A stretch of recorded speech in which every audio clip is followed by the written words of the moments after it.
So I'm going to introduce Noah Trombly, Derek Vandewalle, and Chelsea Wilkins, who are three of our center students. Good morning, everyone. This is a lot scarier than I thought it would be.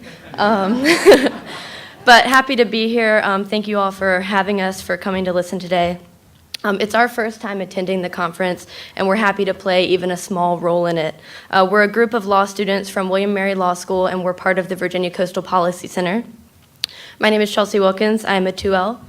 Derek Vandewalle, he is a 3L, and Noah Trombly, he is also a 2L. We were assigned this project, and it basically became our baby for the semester. We came into it not knowing anything about working waterfronts, and we still are not experts, but we learned as much as we possibly could by talking to various actors. We each looked at a different area that either is experiencing or has the potential to experience conflicting uses of working waterfronts in order to provide objective information going forward and addressing possible conflicts, as Professor Andrew stated, between equally lawful and legitimate uses of our waterways.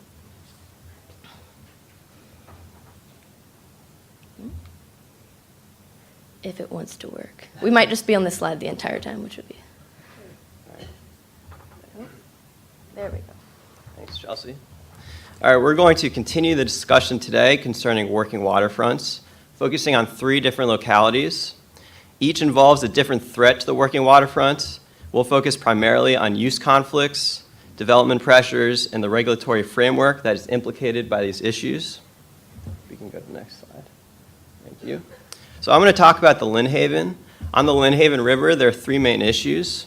First, the recent resurgence of aquaculture on the river has introduced to the community new sites, activities, and objects in the river that conflict with the interests of others, most notably the adjacent property owners. Underlying the conflict is a regulatory framework that authorizes the ongoing aquaculture activity, which some riparian owners feel unjustly excludes them from the regulatory process. And we'll talk about how resolution of key issues would require changes to the Virginia Code.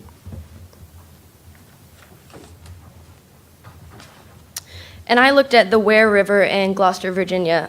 The Ware is a little bit unique in the sense that it is a newer conflict. As Mr. Pruitt stated, the conflicts in general are not new themselves, but the conflicts arise from basically a demographic issue. The Ware River project, and one I will be using as an example, was contentious at its outset when a permit was first issued in 2006, and at the time it foreshadowed what several state officials said in 2006 would be a difficult balancing act in future farm proposals, conflicts with those who live on and use public waterways. Now, residents specifically feel left out of the process, including the regulatory process, or especially the regulatory process. They feel that they have less access to the waterways than they used to, and I will get into some examples of that later. However, the aquaculture industry on the Ware feels like it is being micromanaged by those who truly do not understand their business or the business's importance. All right, and then we're going to be looking to the Eastern Shore, where we're going to find 2 distinct case studies. The first, we're going to look at our development pressures, which may push out or drastically alter working waterfronts. What you generally see are these marinas and harbors, which historically have been used by commercial fishermen, and they're either no longer economically viable or they're redeveloped into something else. The most common of which is what we like to call a docominium, which of course is a combination of a private marina with upscale condos. Several examples of this exist on the Eastern Shore. We can look to the Tangier Island Crab Shanties or the Eastern Shore Seafood Company, but for the purpose of this case study, we'll be honing in on the town of Cape Charles and the redevelopment at the marina at Kings Creek. And the second case study we'll be looking to at the Eastern Shore is the potential conflict between SAV, or submerged aquatic vegetation, and clam aquaculture. They're both very productive uses in the Chesapeake Bay, but they can have difficulty coexisting since growing SAV and growing clams often takes up the best spots in the bay.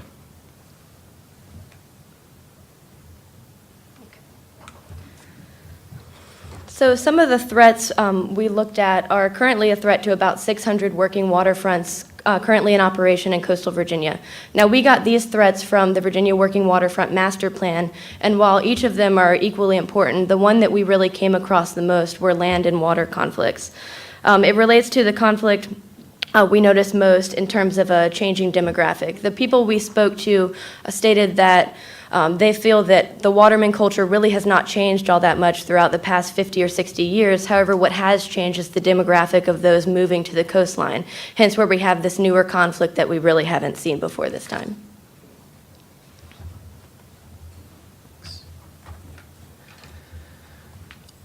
Underlying each of these conflicts, and perhaps the solution to them, are statutes and regulations that authorize aquaculture activity. Key regulations that we're going to talk about today are the following. The price per acre for an oyster ground lease is $1.50. This amount has been virtually unchanged since the Virginia Oyster Act of 1884, when a cost of $1.25 was a price to lease an acre of oyster ground. Some property owners, particularly in localities of high property values, look unfavorably to this very low entry price. The duration of a lease is 10 years, and the procedure for renewal contains loopholes and exemptions that allow for nearly automatic renewal. Next slide. The notification procedure for oyster planting grounds includes running ads in a newspaper once a week for a month, posting notice at a local courthouse, and posting at other prominent places. To some people, this seems antiquated in that most people don't get their news anymore from the local courthouse. And crucially, the procedure does not require providing notice to nearby property owners. Two authorizations for the propagation of shellfish and structures that are key to today's discussion are General Permit Number 4, and then the authorization for shellfish aquaculture structures. When I talk about the Lynn Haven, the authorization for using cages that's used on Lynn Haven is exclusively the authorization of shellfish aquaculture structures, and crucially, this authorization does not include a notice procedure. It allows the use of cages that are under 12 inches from the bottom grounds, as opposed to General Permit Number 4, which Chelsea will talk about is used on the Ware, is for cages that exceed 12 inches from the bottom grounds.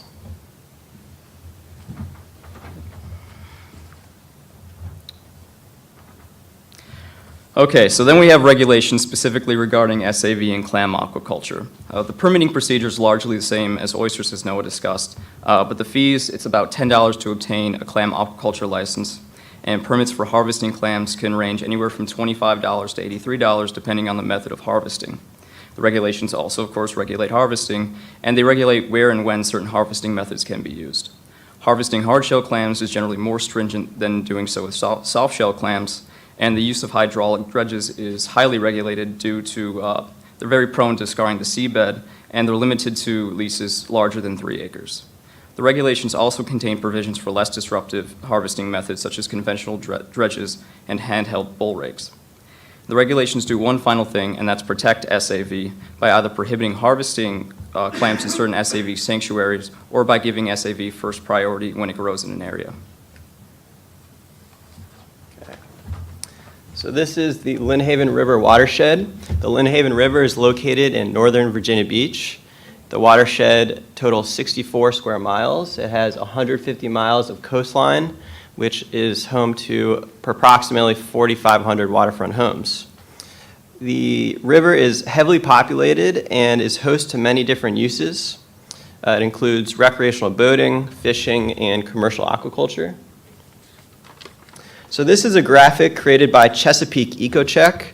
It shows that human activities can have both positive and negative effects on oyster populations and their roles in the ecosystem. So what is occurring on the Lynn Haven is a sort of reverse effect of this graphic. It's that aquaculture activity is having a profound effect on the surrounding people. There are both positive and negative effects of aquaculture. While aquaculture has economic and environmental benefits, it can negatively impact the daily lives of nearby property owners, who some have concerns of safety, visual pollution, and other concerns.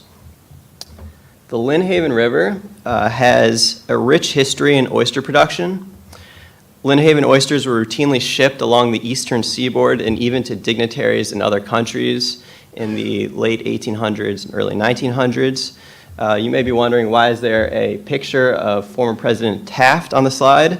Well, he was one of a long list of dignitaries who enjoyed Lynnhaven oysters, and famously he once remarked after eating a fair share that he himself felt like an oyster. There are characteristics of the Lynnhaven that make it ideal for harvesting oysters. It has a long growing season, proper salinity levels, and it has nutrient-rich and tidal areas.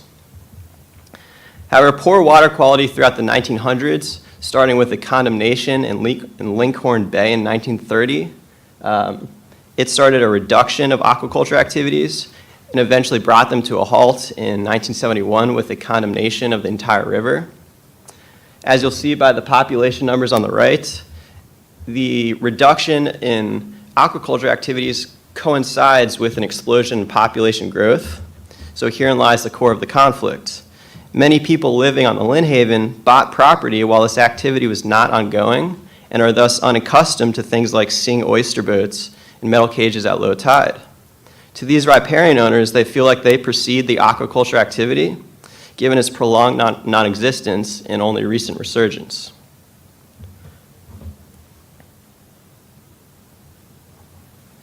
The main concern of some riparian owners is that nearby aquaculture activity conflicts with their property rights. They're concerned about safety from hitting cages while recreating on the river.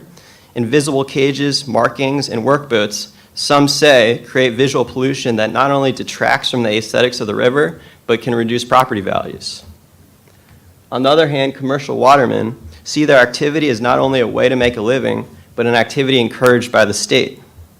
In recognition of the booming oyster industry in Virginia, Governor McAuliffe just last year launched the Virginia Oyster Trail, and just in November of this year proclaimed that November is Oyster Month in Virginia.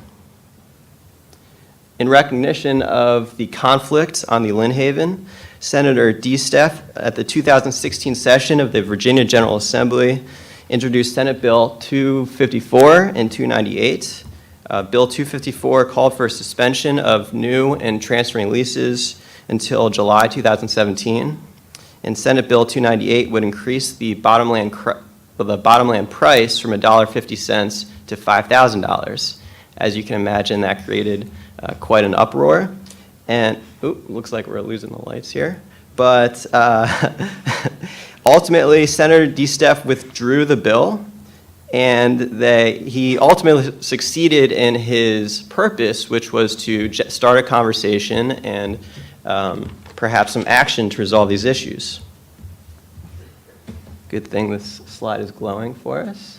And in response to the bills, there is a task force commissioned by the Virginia Marine Resources Commission, focused on these issues for 7 months, and they ultimately issued a list of recommendations.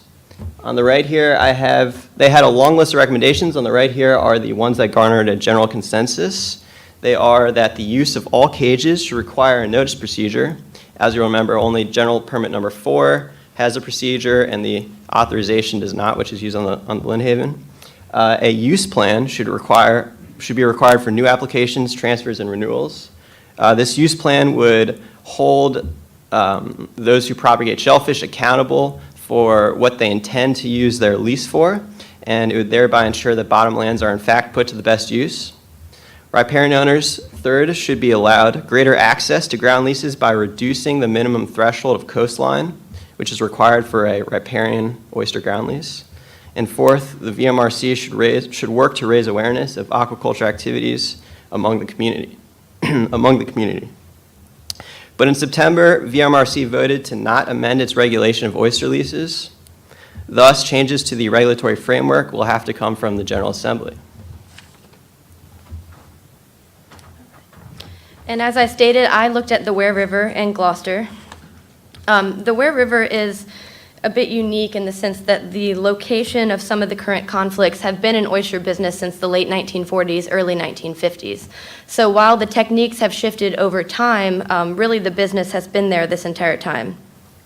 Now, right there where that star is, I wanted to show that kind of the epicenter of the conflict is very centrally located to one specific area rather than being throughout the entire river, as Noah mentioned in the Lynnhaven.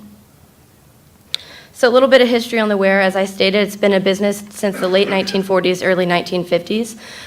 The Ware is really good for growing oysters because of the algae content in the water. In talking to a local business, for example, I spoke to someone who worked there and stated that where cages are currently on the Ware, they have done particularly well simply because of the amount of algae they are able to get to the oysters in the cages. Now, as Noah mentioned, general permit number 4, while it's not utilized on the Lynn Haven, it is the only one that I saw in the Ware River. There is that notice requirement, and in talking to various residents, they feel that this notice procedure is inadequate and antiquated.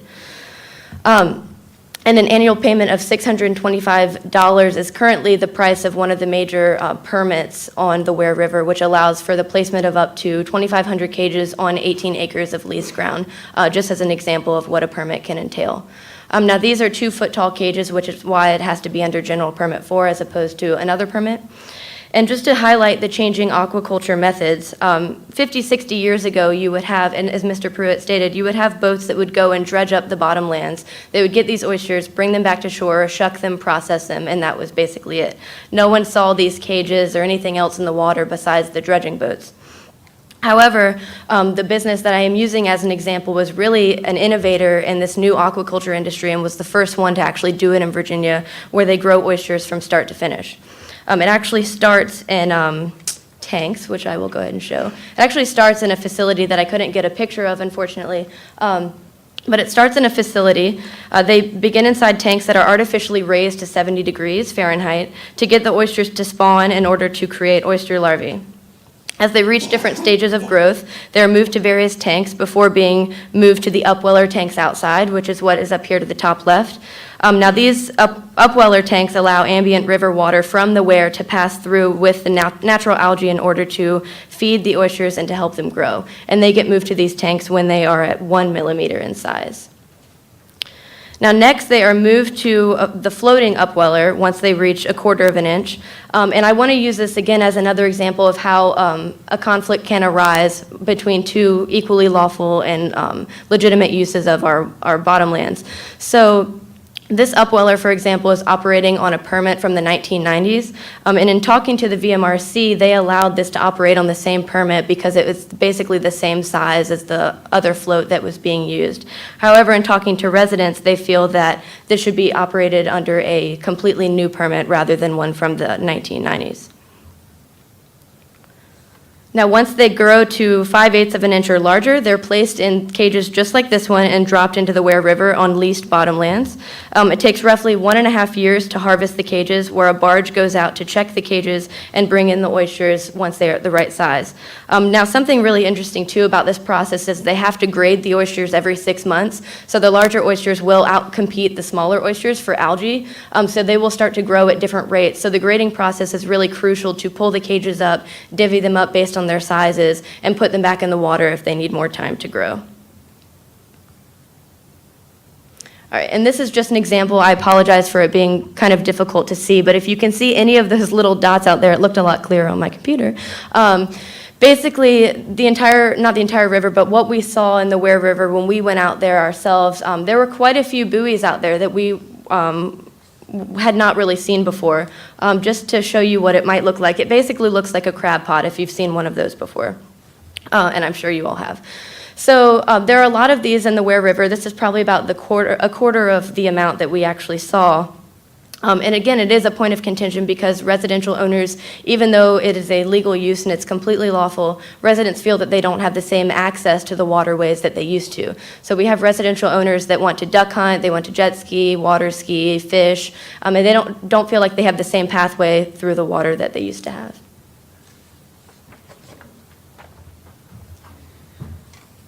Okay, so now we come back to the Eastern Shore, and as I mentioned earlier, we're going to be looking at first development pressures, and we're going to focus on the town of Cape Charles and Kings Creek Marina and the town harbor there. So historically, Kings Creek Marina has always been a private marina. It was family-owned for decades and served as a major hub for crabbers and oyster dredgers all over the Eastern Shore as well as Tangier Island. And then at the top, you can see what the old marina used to look like. Over time, however, the marina became less prosperous, and in 2004, it was purchased by the Bay Creek Development as part of a larger documinium project, and it was complete with a marina, an upscale restaurant, an event center, and beachfront villas that you could rent out. And it was at this point that you see the transition from commercial fishermen moving out of the private marina and into the town harbor. And at the bottom there, you can see what the marina looks like today. And here we have an overview. The map shows an overview of Cape Charles. The larger red circle on top is the private marina, and just south of that is the town harbor. And the pictures show, I think, very adequately the difference between the private marina and the town harbor. So it wasn't necessarily the development or increased slippage rates that caused the fishermen to leave. It's the structure of the marina itself. It doesn't provide any space to offload catch, and there are also some environmental concerns with cleaning the boats and cages and crab pots, because the marina just isn't equipped with the proper facilities for that purpose. And in 2014, the Bay Creek Marina was sold again and has now become the Oyster Farm at Kings Creek. And the situation has remained largely the same, where it caters mainly to private charter boats. And as of, I think, yesterday, there were 2 commercial fishermen using the marina. And the town harbor has been it was very prosperous in the mid-2000s, so much so that they had to expand to accommodate all the new fishermen. They encouraged watermen to use the facility by offering a discount and only charging fees when the fishermen bring in catch. From 2006 to 2008, the income at the town harbor averaged about $300,000, which is very substantial for the town. However, another blow came to the commercial fishermen when, in 2008, a moratorium was placed on crab dredging. And you see the income dropping to $100,000 per year. And currently, the town harbor is not making enough money to sustain itself. So to wrap things up, while the Oyster Farm at Kings Creek and the town harbor are still both technically working waterfronts, the nature of the waterfront has changed significantly. Again, you see these commercial fishermen being displaced by either redevelopment or government regulations. And as I mentioned earlier, the second issue we're looking to on the Eastern Shore is the potential conflict between submerged aquatic vegetation and clam aquaculture. And both of these are very productive and beneficial uses for the bay. SAV serves as a habitat for blue crabs and small fish. It was found that juvenile blue crabs were 30 times more abundant in SAV than they were in unvegetated areas. It also serves as a primary producer by absorbing oxygen and absorbing CO2 and releasing oxygen. And it also helps to settle loose sediment. But clams also have their benefits. Like other shellfish, they can purify the water, and it has a major economic impact in Virginia. In 2014, the economic impact reached $38.8 million, which was a 14% increase from 2013, and is responsible for hundreds of jobs and made Virginia the leading clam-producing state in the country. So up top, you have a picture of SAV, the most common of which is eelgrass, and on the bottom, you have a picture of the clam aquaculture beds. And so why might these uses conflict? Well, SAV and clams both need subtidal bottomland with a certain depth range and water movement to thrive. And what you see happening is, as SAV is successfully restored in the bay, less space is available for the expansion of clam aquaculture. Current clam aquaculture operations are safe because most have been grandfathered into locations with or surrounded by SAV. But those that have not been grandfathered in have difficulty gaining permits in the new areas because, as the regulations provide, SAV does take first priority. And another issue here is mapping the SAV. SAV needs to be mapped to determine which locations may be leased for clam aquaculture. But just because a single point in time SAV doesn't show up doesn't mean that there's not a seed or root present that might germinate or grow in the future. So these fluctuations in distribution make mapping very difficult. So in the end, finding suitable bottomland for both SAV and aquaculture depends on accurate mapping of these areas with abundant SAV and areas most suitable for SAV to expand and recover. So these photos, courtesy of VIMS, demonstrate the suitability models for growing SAV and clams in this Cherrystone Inlet, which is just north of Cape Charles. The graphics might be difficult to see, but here there isn't much overlap. SAV is best grown in the bay itself, while suitable land for growing clams is within the Cherrystone Inlet. Now, the maps for Hunger's Creek tell a different story. The overlap between SAV potential and clam potential is more widespread. So here you would have to determine which is preferable in which areas, because if you allow SAV to grow, then the clams can't be harvested and vice versa. All right, so just to summarize, basically, we've really enjoyed doing this project, even though it was new for us to learn. We got these final observations from the Virginia Working Waterfront Master Plan rather than providing our own recommendations since we are new to the topic. Basically, riparian owners want to be included in the permitting process so that they can protect their property interests from any encroaching uses. However, the aquaculture industry wants to utilize a natural resource in order to make a living in a manner that historically has been encouraged by the Commonwealth. We hope that the information we found through these case studies highlights the importance of maintaining open lines of communication and the importance of finding a balance between a historical and growing industry and those who live on the coastline.